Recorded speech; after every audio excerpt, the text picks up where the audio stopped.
Hi, I'm Deborah Mybrig and I'm here with Michael Bindi of Bindi. So first of all, tell us where you're located. We're located 50 kilometres northwest of Melbourne in the southeastern corner of Australia. And you have this beautiful, huge property, but you just planted a small portion. Yes, well the property is 420 acres, of which a lot of it is grasslands and bushland not suitable for viticulture. So we used to have 17 acres of vines on our 420 acre property. Some of which I remember is on a gorgeous hill, Yes. the top of the hill. So we're at 500 metres above sea level, which is a really cool location. And then the vineyard is northwest facing and it slopes down a gentle to the side. So what do you think that coolness, that elevation brings to the flavour and character of your wine? Yeah, well, there's a perception in Australia and globally that Australia is a very warm country, and that's true. But when you're at altitude in a cool area like we are, it means the ripening season is much longer, and we ripen through autumn rather than summer.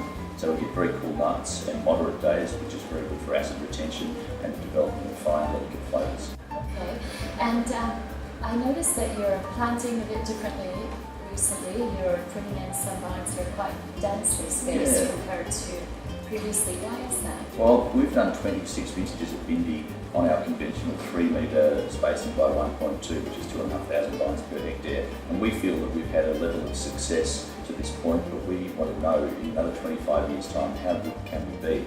And my lessons travelling around the world and working in various countries is that the more intensive the viticulture, the greater possibility of really expressing your terroir and making even more profound wines. So we're going to 1.1 by 0.8, which is 11,300 vines per hectare, and very low canopy.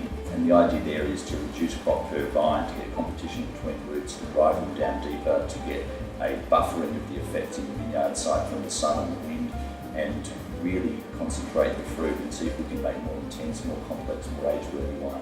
And can I ask you a business question? You know, how do you decide where that comfort zone is? Because you're very small production. Yes. 2,500 pieces, and now you're expanding not that many more, but a bit. I mean, how do you decide where that break-even point is, or that comfort level for you?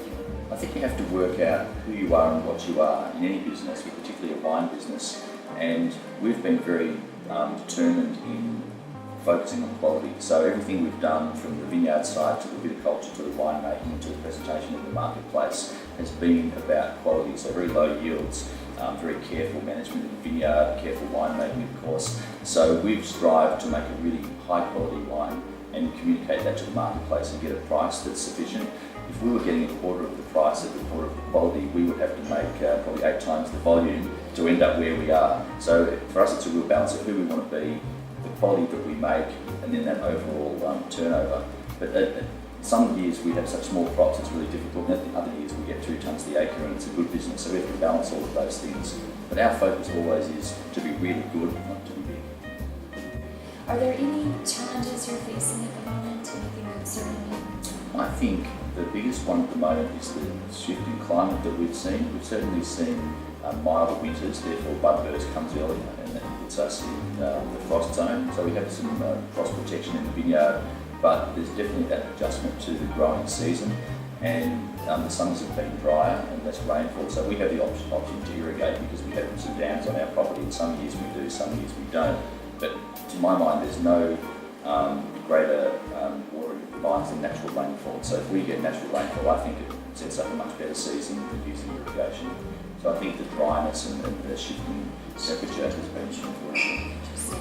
And you're on such a beautiful property. Where do you drink your wine? Where do I drink my wine? Physically when I drink wine, or where do I? Yeah. Where physically. Oh, we have a beautiful veranda on the property. It's where I grew up. You know, my grandparents had this farm back in the 50s and 60s, and I was born in 1968 in the local hospital. I've been there forever, so it's very sentimental to me being at Bindi and sitting on our front veranda, which looks over the Chardonnay block and then onwards to Mount Macedon.